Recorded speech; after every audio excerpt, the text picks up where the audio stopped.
فأعوذ بالله من الشيطان الرجيم بسم الله الرحمن الرحيم قد أفلح من زكاها وقد خاب من دساها صدق الله المولانا العظيم اللهم انفعنا بالقرآن الحكيم اللهم ارزقنا بكل حرف من القرآن حلاوة وبكل جزء من القرآن جزاء عن أبي هريرة رضي الله تعالى عنه قال قال رسول الله صلى الله عليه وسلم إن الله لا ينظر إلى صوركم وأموالكم ولكن ينظر إلى قلوبكم وأعمالكم أو كما قال النبي عليه الصلاة والسلام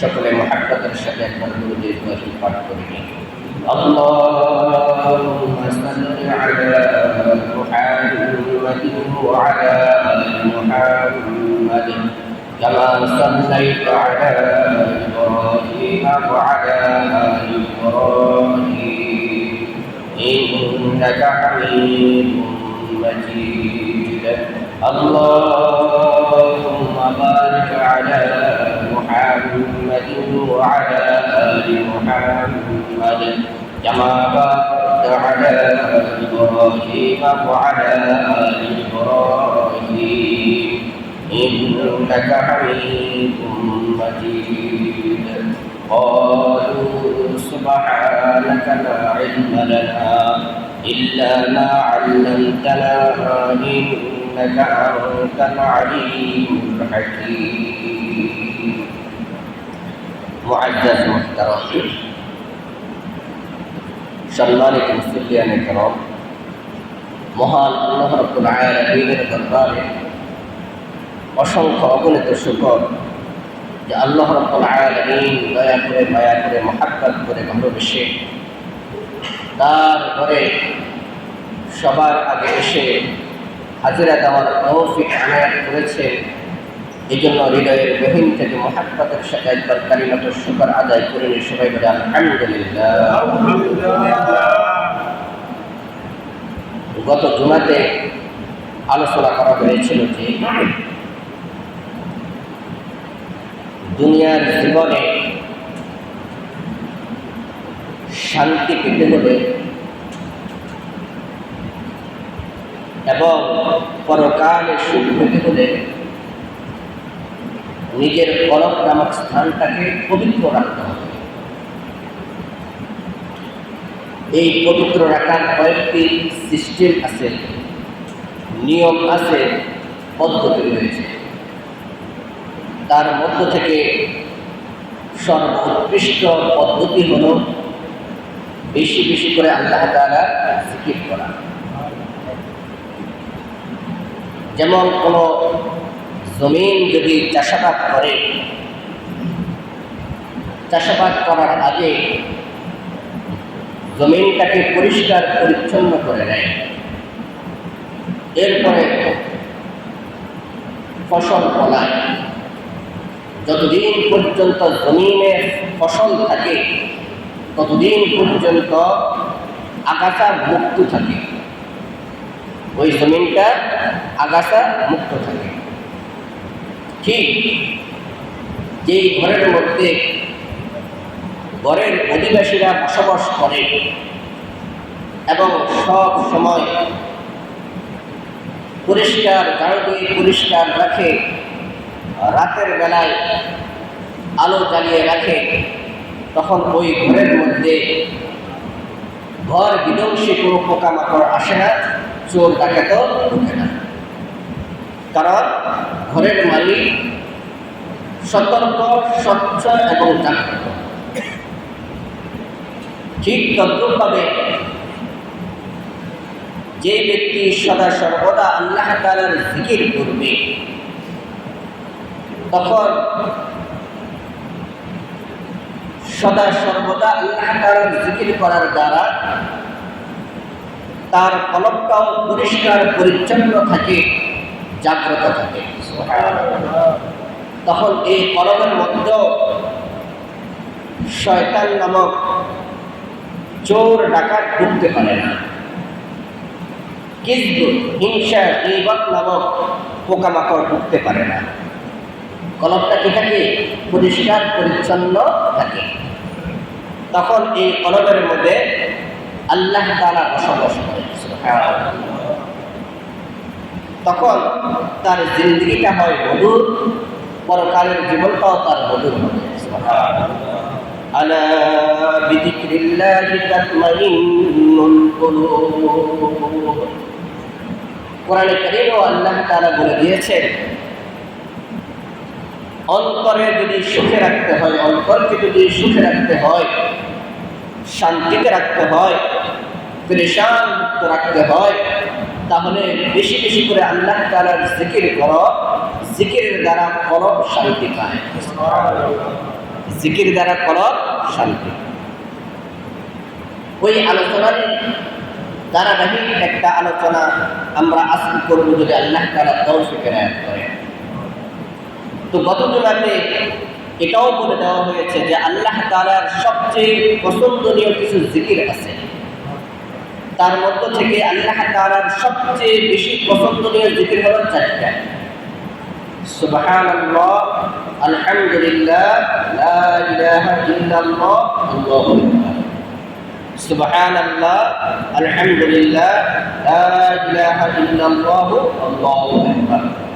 এই চারটা তাসবিহ আল্লাহ তাআলার কাছে সবচেয়ে বেশি প্রিয় তাসবিহ। এই জন্যই তো দেখেন নামাজের মধ্যে এই সকল তাসবিহগুলো আছে।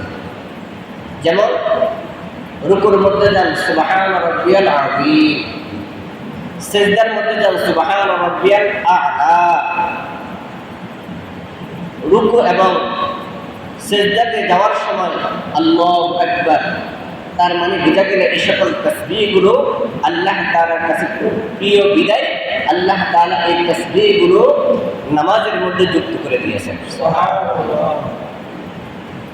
এরপরে আরো বলা হয়েছে, হাদিস শরীফের মধ্যে আছে একটা তাসবিহ এমন আছে যে ব্যক্তি সকাল সন্ধ্যা 100 বার করে পড়বে, সমুদ্রের ফেনা পরিমাণও যদি তার গুনাহ হয় আল্লাহ তাআলা মাফ করে দিবেন। সে তাসবিহ হলো সুবহানাল্লাহি ওয়া বিহামদিহি। সকালে 100 বার, সন্ধ্যায় 100 বার। হাদিস শরীফের মধ্যে আরো উল্লেখ আছে যে দুটা বাক্য আল্লাহ তাআলার কাছে খুব প্রিয়, মিজানের পাল্লাকে ভারী করে দেয়, বলতে খুব সহজ। সেটা হলো সুবহানাল্লাহি ওয়া বিহামদিহি সুবহানাল্লাহিল আযীম। এটা এতটাই প্রিয় আল্লাহ তাআলার কাছে, যার কারণে ইমাম বুখারী রাহমাতুল্লাহ আলাইহি এই হাদিসের মাধ্যমে তার কিতাবটি শেষ করেছেন। সুবহানাল্লাহ, বুখারী শরীফ এই হাদিসের মাধ্যমে শেষ করেছেন। তাহলে এই দুই বাক্য আল্লাহ তাআলার কাছে কত প্রিয়! সুবহানাল্লাহি ওয়া বিহামদিহি সুবহানাল্লাহিল আযীম। হাদিস শরীফের মধ্যে আরো উল্লেখ আছে আসমান এবং জমিনের খাজানা, সেটা হলো লা হাওলা ওয়ালা কুওয়াতা ইল্লা বিল্লাহ। আসমান এবং জমিনের খাজানা। আল্লাহ রাসূল বলেন, যে ব্যক্তি সকাল সন্ধ্যা এই লা হাওলা ওয়ালা কুওয়াতা ইল্লা বিল্লাহ 99 বার পড়বে, আল্লাহ তাআলা তাকে 99টা কঠিন রোগ থেকে হেফাজত রাখবে। তো এই সকল তাসবিহগুলো আল্লাহ তাআলার প্রিয়। এগুলো আমরা উলামায়ে কেরাম থেকে সোহবতে গিয়ে শিখে নিব। তো আজকে যেটা বলা মাকসাদ সেটা হলো,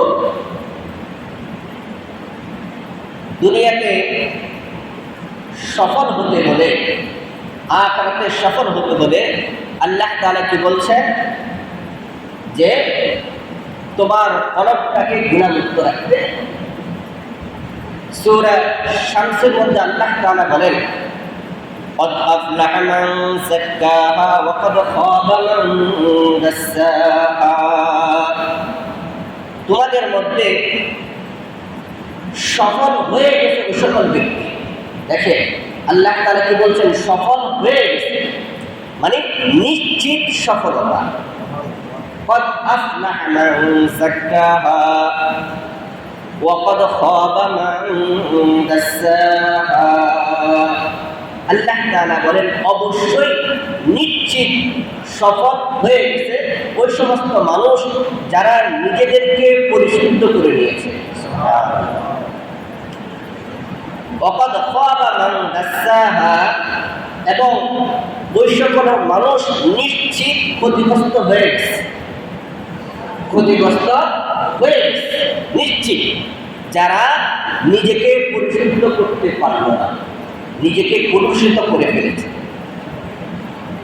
দুইটা দিক, একটা হলো নিজেকে পরিশুদ্ধ করা, আরেকটা হলো নিজেকে কলুষিত করা। পরিশুদ্ধ করলে আল্লাহ তাআলা বলেন সে অবশ্যই সফল হয়ে গেছে, আর যে নিজেকে কলুষিত করবে সে অবশ্যই ব্যর্থ হয়ে গেছে, ক্ষতিগ্রস্ত হয়ে গেছে। সূরা শামসের মধ্যে আল্লাহ তাআলা অনেকগুলো কসম করে বলেন প্রত্যেকটা মানুষের মধ্যে আল্লাহ তাআলা বৈশিষ্ট্যগতভাবে দুইটা দিক দিয়ে দিয়েছেন। কয়টা দিক? দুইটা দিক। একটা হলো নেক কাজ করার ক্ষমতা, আরেকটা হলো বদ কাজ করার ক্ষমতা। নেক কাজ করার ক্ষমতাও আল্লাহ তাআলা দিয়ে রেখেছেন, বদ কাজ করার ক্ষমতাও আল্লাহ তাআলা দিয়ে রেখেছেন। তবে নেক কাজ করার ক্ষমতা তার শৈশব থেকে তার মধ্যে থাকে। ছোটবেলা থেকে প্রত্যেক মানুষের ভিতরে নেক কাজ করার ক্ষমতা থাকে, জাগ্রত থাকে, কিন্তু গুনাহের কাজ করার কারণে ওই জাগ্রত অলপটা মরে যায়। তো আল্লাহ তাআলা বলেন قد أفلح من زكاها وقد خاب من دساها। ওই ব্যক্তি সফল হয়ে গেছে যে নিজেকে পরিশুদ্ধ করে নিয়েছে, ওই ব্যক্তি ব্যর্থ হয়ে গেছে, ক্ষতিগ্রস্ত হয়ে গেছে, ব্যর্থ মনোরথ হয়ে গেছে যে নিজেকে কলুষিত করে নিয়েছে, পরিশুদ্ধ করতে পারে না। সূরা আ'লার মধ্যে আল্লাহ তাআলা বলেন قد أفلح من تزكى وذكر اسم ربه فصلى। ওই ব্যক্তি সফল হয়ে গেছে যে নিজেকে পরিশুদ্ধ করে নিয়েছে। তার মনে বোঝা গেল নিজেকে পরিশুদ্ধ করলে সে সফল, নিশ্চিত সফল।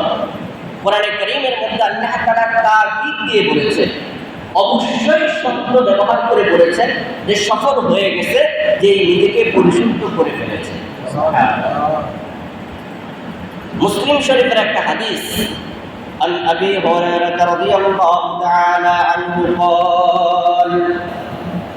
قال رسول الله صلى الله عليه وسلم إن الله لا ينظر إلى صوركم وأموالكم ولكن ينظر إلى قلوبكم وأعمالكم। মুসলিম শরীফের এই হাদিসের অনুবাদের যাওয়ার আগে একটা জিনিস আমাদেরকে বুঝতে হবে যে আমরা যে পরিশুদ্ধ হব, কিভাবে পরিশুদ্ধ হব, কোন জায়গায় পরিশুদ্ধ হব, সেটা হলো কল্পের দিক থেকে। কিসের দিক থেকে? কল্পের দিক থেকে। পৃথিবীর মানুষগুলো যদি কলবের দিক থেকে পরিশুদ্ধ হয়ে যায় তাহলে অন্যায় প্রতিরোধ করার জন্য আর কোনো সেনাবাহিনী, পুলিশ বাহিনী আর র্যাব বাহিনীর দরকার নাই। একজন মানুষ যদি কলবের দিক থেকে পরিশুদ্ধ হয়ে যায় তাহলে অন্যায় থেকে রুখতে কোনো বাহিনীর প্রয়োজন নেই। আপনারা গবেষণা করলে দেখবেন এবং নিজেরা বুঝবেন পৃথিবীর মধ্যে প্রত্যেকটা রাষ্ট্রের সিংহভাগ বাজেট থাকে অন্যায় প্রতিরোধের বিষয়ে। কতবার? সিংহভাগ, বেশিরভাগ বাজেট থাকে অন্যায় প্রতিরোধের বিষয়ে। এবং পৃথিবীর মধ্যে যত অস্ত্র বানানো হয়েছে, প্রস্তুত হয়েছে, সব কিছু মানুষ হত্যার জন্য না মানুষকে বাঁচায় রাখার জন্য? মানুষ হত্যার জন্য। পৃথিবীর মধ্যে যত শত অস্ত্র প্রস্তুত করা হয়েছে, বানানো হয়েছে, প্রত্যেকটা রাষ্ট্রের মধ্যে মজুদ করা হয়েছে কেন? মানুষ হত্যার জন্য। এটা কেন প্রয়োজন হয়েছে? কারণ মানুষদের কলব ঠিক নেই। কলব যদি ঠিক হয়ে যেত, এই মানুষটা মানুষই থাকতো, অমানুষ হতো না। মানুষটা মানুষ না হওয়ার কারণে, অমানুষ হওয়ার কারণে তাকে প্রতিরোধ করার জন্য রাষ্ট্রীয়ভাবে অনেক বড় বাজেট প্রস্তুত করতে হচ্ছে। আর সেটাই আল্লাহ তাআলা বলেন, قد أفلح من زكاها وقد خاب من دساها قد أفلح من تزكى। এই কলবটা যদি কারো পরিশুদ্ধ হয়ে যায়, সেই দুনিয়াতেও সফল, আখিরাতেও সফল। দুনিয়াতেও সে শান্তিতে থাকবে, আখিরাতেও সে শান্তিতে থাকবে। এবার হাদিসটার অনুবাদটা শুনেন। মুসলিম শরীফের হাদিস। আল্লাহ রাসূল সাল্লাল্লাহু আলাইহি ওয়াসাল্লাম বলেন, হযরত আবু হুরায়রা রাদিয়াল্লাহু তাআলা আনহু থেকে হাদিসটি বর্ণিত। তিনি বলেন, আল্লাহ রাসূল সাল্লাল্লাহু আলাইহি ওয়াসাল্লাম ইরশাদ করেন, ইন্নাল্লাহা লা ইয়ানজুরু ইলা সুওয়ারিকুম ওয়া আমওয়ালিকুম ওয়ালাকিন ইয়ানজুরু ইলা কুলুবিকুম ওয়া আ'মালিকুম। নিশ্চয় আল্লাহ তাআলা কোন বান্দার আকৃতি দেখে না, সম্পদ দেখে না, সুস্বাস্থ্য দেখে না। কি বলছে আল্লাহ রাসূল? কোন ব্যক্তি আল্লাহ তাআলা আকৃতি দেখে না, সম্পদ দেখে না, সুস্বাস্থ্য দেখে না। কি দেখে? ওয়ালাকিন ইয়ানজুরু ইলা কুলুবিকুম ওয়া আ'মালিকুম। আল্লাহ রাসূল বলেন, আল্লাহ তাআলা বান্দার আমল এবং কলব দেখেন। কি দেখেন? আমল এবং কলব। কারণ একজন মানুষের আকৃতি সুন্দর হওয়া, অসুন্দর হওয়া, এটা কি তার হাতে আছে? কোন ব্যক্তির হাতে আছে? সুন্দর হওয়া, অসুন্দর হওয়া, এটা কোন ব্যক্তির হাতে নাই। এটা আল্লাহ তাআলার প্রদত্ত। ঠিক তদ্রূপভাবে কোন ব্যক্তির সম্পদশালী হওয়া, গরিব হওয়া, ধনী হওয়া, অবস্থা ভালো হওয়া, এটা কার হাতে? আল্লাহ তাআলার হাতে। কোন ব্যক্তি সুস্বাস্থ্যের অধিকারী হওয়া, সুস্বাস্থ্য সুদানের অধিকারী হওয়া, এটা কার হাতে? আল্লাহ তাআলার হাতে। এই জন্য আল্লাহ রাসূল বলেন, আল্লাহ তাআলা বান্দার এগুলো দেখেন না, কারণ এগুলো বান্দার হাতেই নেই। ইচ্ছা করলে সে তার চেহারাকে সুন্দর করতে পারবে না। আল্লাহ তাআলা যেভাবে তাকে বানিয়েছেন এটাই তার মধ্যে থাকবে। ইচ্ছা করলে এর ব্যতিক্রম সে করতে পারবে না। যে চেহারা বিকৃতি করতে পারে, কোটি কোটি টাকা দিয়ে চেহারা বিকৃতি করতে পারবে, কিন্তু আল্লাহ তাআলা যেভাবে সুন্দর করে বানিয়েছেন, এই সৌন্দর্য সে এর চেয়ে বেশি সুন্দর সে করতে পারবে না।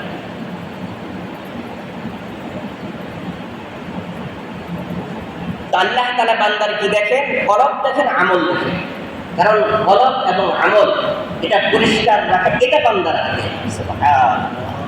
এটা বান্দার হাতে। কলব পরিষ্কার রাখা এবং আমল পরিষ্কার রাখা, এটা কার হাতে? বান্দার হাতে। যেটা বান্দার হাতে নাই, এটা আল্লাহ তাআলা দেখেন না। সহজ কথা বুঝিয়ে, খুব গভীরের কথা বুঝিয়ে, যেটা বান্দার হাতে নাই, এটা আল্লাহ তাআলা দেখেন না। যদি দেখতেন, আল্লাহ রাসূলের ব্যাপারে বলা হয়েছিল, তিনি যদি চাইতেন তাহলে মক্কার সকল পাহাড়কে স্বর্ণে রূপান্তর করে দেওয়া হতো আল্লাহ রাসূলের। কিন্তু আল্লাহ রাসূল চাইছেন? রাসূল তো এমন ছিলেন, আল্লাহ রাসূলের উপর কখনো যাকাত খরচ হয়নি। হয়েছে? আল্লাহ রাসূলের কখনো যাকাত খরচ হয় নাই। এমন দরিদ্র মানুষ ছিলেন, কিন্তু পৃথিবীর সর্বোৎকৃষ্ট মানুষ ছিলেন তিনি। এমন মানুষ ছিলেন যে যার ব্যাপারে বলা হয়েছিল, আমি রাসূলকে তোমাদের জন্য এমন মডেল বানিয়েছি, এই মডেলকে যেই অনুসরণ করবে তাকে মানুষ অনুসরণ করবে। এই মানুষটাকে যেই অনুসরণ করবে সেই হয়ে যাবে, দানি হয়ে যাবে। जो नाचे खुदरा पर औरों के हादी बन गए, क्या नजर थी उसमें कि वो लोगों को मसीहा कर दिया। ইসলামের আবির্ভাবের পূর্বের যুগটাকে বলা হয় বর্বরতার যুগ, অজ্ঞতার যুগ বলা হয় কি হয় না? রাসূল করিম সাল্লাল্লাহু আলাইহি ওয়াসাল্লামের সাহাবায়ে সাহাবায়ে কেরাম আসলেন। আসার পরে এই সাহাবায়ে কেরাম এত সোনালী মানুষ হয়ে গেছে, এরপরের যুগটাকে বলা হয় কি? সোনালী যুগ। আগের যুগটাকে বলা হতো বর্বরতার যুগ, অজ্ঞতার যুগ। পরের যুগটাকে বলা হয় সোনালী যুগ। হ্যাঁ, সোনালী যুগ বলা হয় কেন? সোনালী মানুষের সংস্পর্শে থাকার কারণে। তো রাসূলের সম্পদ ছিল সম্পদ। এমন মানুষ ছিলেন যার উপর যাকাতি খরচ হয় না, এমন মানুষ ছিলেন যার উপর কি যাকাতি খরচ হয় না, কিন্তু পৃথিবীর সবচেয়ে দামি মানুষ, সবচেয়ে দামি মানুষ হযরত মুসআব ইবনে উমাইর রাদিয়াল্লাহু তাআলা আনহু। তার ব্যাপারে সাহাবায়ে কেরাম বলেন, আব্দুর রহমান ইবনে আউফ রাদিয়াল্লাহু তাআলা আনহু বলেন, আব্দুর রহমান ইবনে আউফ রাদিয়াল্লাহু তাআলা আনহু মক্কা নগরের মধ্যে ধনাঢ্য মানুষদের মধ্য থেকে একজন ছিলেন, মানে হাতে গোনা কয়েকজন ধনী মানুষের একজন ছিলেন। তিনি যখন মদিনায় হিজরত করছেন, তখনও আল্লাহ তাআলা তাকে এতটাই প্রশস্ত দিয়ে দিয়েছেন যে মদিনার হাতে গোনা কয়েকজন দলকুপের একজন ছিলেন। এই আব্দুর রহমান ইবনে আউফ রাদিয়াল্লাহু তাআলা আনহু বলেন, একদিন ইফতার করার মুহূর্তে দেখলেন ওনার জন্য অনেক রকমারি ইফতার। এই রকমারি ইফতারে দেখে তিনি কেঁদে ফেললেন, আফসোস করে কেঁদে ফেললেন যে হায় আফসোস, না জানি আল্লাহ তাআলা আখিরাতের পুরস্কার আমাকে দুনিয়াতে দিয়ে দিচ্ছে আর আমার জন্য আখিরাতটা খালি রাখছেন। তা আমি তো মুসআব ইবনে উমাইরকে দেখেছি, যার দাফনের জন্য, কাফনের পরানোর জন্য এমন একটা প্রশস্ত কাপড় ছিল না, এত ছোট্ট এত অল্প একটা কাপড় ছিল যে যার পুরো শরীর ঢাকা যেত না। পায়ের অংশ ঢাকলে মাথার অংশ ঢাকা যেত না, মাথার অংশ ঢাকা দিলে পায়ের অংশ ঢাকা যেত। অথচ এই মানুষটা ছিল পৃথিবীর সবচেয়ে শ্রেষ্ঠতম মানুষ, পৃথিবীর সবচেয়ে শ্রেষ্ঠতম মানুষ। তো শ্রেষ্ঠত্বের মানদণ্ড সম্পদ নয়, শ্রেষ্ঠত্বের মানদণ্ড চেহারা নয়। তাহলে শ্রেষ্ঠত্বের মানদণ্ড কি? যার কলব যত সুন্দর, যার আমল যত সুন্দর, সেই তত বেশি শ্রেষ্ঠ। লাকাদ কানা লাকুম ফি রাসূলিল্লাহি উসওয়াতুন হাসানাহ। এজন্য তোমরা যেন এই শ্রেষ্ঠত্ব অর্জন করতে পারো, তোমাদের সামনে রাসূলকে মডেল হিসেবে পেশ করেছি। তাহলে শ্রেষ্ঠত্বের মানদণ্ড কি? কলব এবং আমল। এজন্য আল্লাহ রাসূল বলেন, ওয়ালাকিন ইয়ানজুরু ইলা কুলুবিকুম ওয়া ইলা আমালিকুম। আল্লাহ তাআলা বান্দার কলব দেখেন, বান্দার আমল দেখেন, যে এই বান্দার কলব কতটা পরিষ্কার, কতটা স্বচ্ছ, এই বান্দার আমল কতটা ইখলাসওয়ালা, এটা আল্লাহ তাআলা দেখেন। এজন্য এটা হাদিস শরীফের মধ্যে আল্লাহ রাসূল সাল্লাল্লাহু আলাইহি ওয়াসাল্লাম বলেন, আমার সাহাবীরা যদি খেজুরের আটি আছে, খেজুরের আটির উপরে পাতলা একটা আপনার আবরণ আছে, আল্লাহ রাসূল বলেন আমার সাহাবীরা যদি খেজুরের আটির উপরে পাতলা যে আবরণ, এটাও যদি দান করে আল্লাহর রাস্তায়, আর তোমরা যদি বহুত পাহাড়ের পরিমাণও দান করো, তারপর তাদের দানের সমতুল্য হবে না, তাদের দানের সমতুল্য হবে না। কেন? তাদের দানের মধ্যে যেই পরিমাণ ইখলাস, তোমাদের বহুত পাহাড় পরিমাণ দান করলো সেই পরিমাণ ইখলাস নাই। রাসূল জামে তাবুকের মধ্যে আল্লাহ রাসূল বলেন, সাহাবায়ে কেরাম তোমাদের কাছে যা আছে আমার জন্য নিয়ে আসো। ওমর রাদিয়াল্লাহু তাআলা চিন্তা করলেন, আবু বকরের উপরে কোনদিন যাইতে পারি না, এই একটা সুযোগ পাইছি, আজকে আবু বকরের উপরে আমি চলে যাব। তাদের মধ্যে নেক আমলের প্রতিযোগিতা ছিল। হযরত সিদ্দিক আকবর রাদিয়াল্লাহু তাআলা বাড়িতে গেলেন, তার যা ছিল নিয়ে আসলেন। ওমর রাদিয়াল্লাহু তাআলা নিয়ে আসলেন, ওসমান রাদিয়াল্লাহু তাআলা নিয়ে আসলেন। এনে আল্লাহ রাসূলের সামনে হাজির করলেন। ওসমান রাদিয়াল্লাহু তাআলা আনহুকে আল্লাহ রাসূল জিজ্ঞেস করলেন, ওসমান তুমি কি নিয়ে আসছো? ওসমান রাদিয়াল্লাহু তাআলা বললেন, ইয়া রাসূলুল্লাহ, আমার সকল সম্পদকে 3 ভাগ করে আমি 2 ভাগ নিয়ে আসছি। 3 ভাগ করে 1 ভাগ নিয়ে আসছি, সুলুস 3-এর 1 অংশ আমি নিয়ে আসছি। আল্লাহ রাসূল তার জন্য দোয়া করলেন। হযরত ওমর রাদিয়াল্লাহু তাআলাকে জিজ্ঞেস করছেন, ওমর তুমি কি নিয়ে আসছো? ওমর রাদিয়াল্লাহু তাআলা বলেন, আমার সকল সম্পদকে 3 ভাগ করে 2 ভাগ করে আমি অর্ধেক নিয়ে আসছি, 2 ভাগ করে অর্ধেক নিয়ে আসছি। এখন আবু বকর রাদিয়াল্লাহু তাআলাকে জিজ্ঞেস করছেন, ও আবু বকর তুমি কি নিয়ে আসছো? আবু বকর রাদিয়াল্লাহু তাআলা চোখের পানি ফেলে আল্লাহ রাসূল সাল্লাল্লাহু আলাইহি ওয়াসাল্লামকে উদ্দেশ্য করে বলেন, ইয়া রাসূলুল্লাহ, আমি তো আপনার জন্য খরচ করতে করতে আমি একদম সম্পদ শূন্য হয়ে গেছি। আপনাকে দেওয়ার মতো আমার বাড়িতে তেমন কোনো কিছু নাই। তারপরে খুঁজে খুঁজে যা পেয়েছি সব কিছু আপনার সামনে নিয়ে এসেছি। আল্লাহ রাসূল সাল্লাল্লাহু আলাইহি ওয়াসাল্লাম কুর্দিটা খুললেন, দেখলেন হালকা কিছু সামানা। বললেন, ইয়া রাসূলুল্লাহ, এই সামানাগুলো আপনার সামনে পেশ করলাম। আল্লাহ রাসূল বলেন, এটা ওসমান এবং ওমরের তুলনায় কিছুই না। ওসমান এবং ওমরের সম্পদের তুলনায় কিছুই না, অল্প একটা টুকরি, ছোট্ট একটা টুকরি নিয়ে আসলেন। বললেন, ইয়া রাসূলুল্লাহ, আমার ঘরে খুঁজে খুঁজে আমি যা পেয়েছি সব কিছু আমি নিয়ে এসেছি। সব কি? ছোট্ট একটা পুটলি, সব নিয়ে এসেছি। আল্লাহ রাসূল বলেন, ও আবু বকর, ঘরের মধ্যে যা আছে সবই নিয়ে এসেছো, তাহলে তোমার সন্তান স্ত্রীর জন্য কি রেখে এসেছ? হযরত আবু বকর সিদ্দিক রাদিয়াল্লাহু তাআলা বলেন, ইয়া রাসূলুল্লাহ, আমি আমার সন্তান স্ত্রীর জন্য আল্লাহ এবং তার রাসূলকে রেখে দিয়ে আসছি। সুবহানাল্লাহ, আমি আমার স্ত্রী সন্তানের জন্য আল্লাহ এবং তার রাসূলকে রেখে এসেছি। হযরত ওমর রাদিয়াল্লাহু তাআলা নিজের আবেগ আর নিয়ন্ত্রণ করতে পারলেন না, বলে ফেললেন, না না, পশ্চিম কালো আর আবু বকরের উপরে উঠা যাবে না। এমন ইখলাসওয়ালা মানুষ যে তার উপরে আর উঠা যাবে না। তো আল্লাহ তাআলা বান্দার কি দেখেন? কলব দেখেন, আমল দেখেন। আমল কত সুন্দর, ইখলাসওয়ালা আমল আর কলব এটা কত সুন্দর, এটা আল্লাহ তাআলা দেখেন। এই দুটা জিনিস এমন যে আপনি আমল মানুষকে দেখাতে পারেন, মানুষকে দেখাতে পারেন, কিন্তু কলব মানুষকে দেখাতে পারেন না। আর কলবকে দেখবে আল্লাহ। এই কলবের মধ্যে কি লুকায়িত আছে এটা একমাত্র কে দেখবে? এই জন্য যার কলব যত দামি, সে আল্লাহ তাআলার কাছে তত দামি। এই কলবটাকে যে যত পরিশুদ্ধ রাখবে, আল্লাহ তাআলা বলেন সে দুনিয়াতেও সফল, আখিরাতেও সফল। কলবটাকে কি রাখতে হবে? পরিশুদ্ধ রাখতে হবে।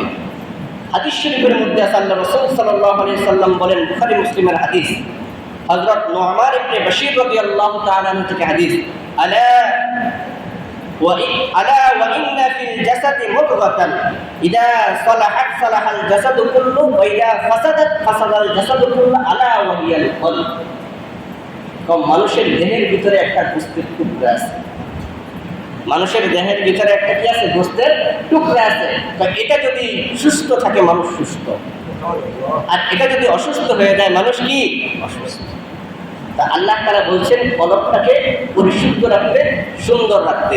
আল্লাহ তাআলা বান্দার কলব দেখেন, আমল দেখেন। এটা যত সুন্দর হবে, স্বচ্ছ হবে, ওই বান্দা আল্লাহ তাআলার কাছে তত দামি হবে। হাসান বসরি রাহমাতুল্লাহ আলাইহি বলেন, কলবকে দামি বানানোর কিছু ফর্মুলা আছে। সেটা হলো কি? মানুষের হায়াত হলো 3 দিন। মানুষের হায়াত হলো কয় দিন? 3 দিন। একটা হলো গতকাল, এটা চলে গেছে। আরেকটা হলো বর্তমান, যেখানে আমরা অবস্থান করতেছি। আরেকটা হলো ভবিষ্যৎ, যেটা আমার সামনে আসবে। তাহলে কয়দিন হলো? 3 দিন। যেটা গত হয়ে গেছে, যেটা বর্তমান চলতেছে, যেটা আসবে। কয়দিন হলো? 3 দিন।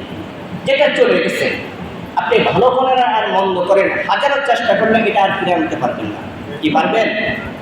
হাজারো চেষ্টা করেন, এটা আর আপনি ফিরে আনতে পারবেন না। যেটা গত হয়ে গেছে, আর যেটা মুস্তাকবিল আসবে, এটা আপনার ইচ্ছাধীন না। আপনি এই দিন দেখতেও পারেন, নাও দেখতে পারেন।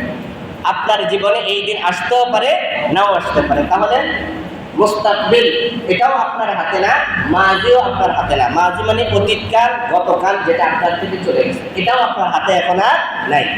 মুস্তাকবিল যেটা আসবে, এটাও আপনার হাতে নাই। তাহলে আপনার হাতে কি? বর্তমান, আজকের দিন, এটা আপনার হাতে। এখনই আপনি আমল শুরু করে দেন।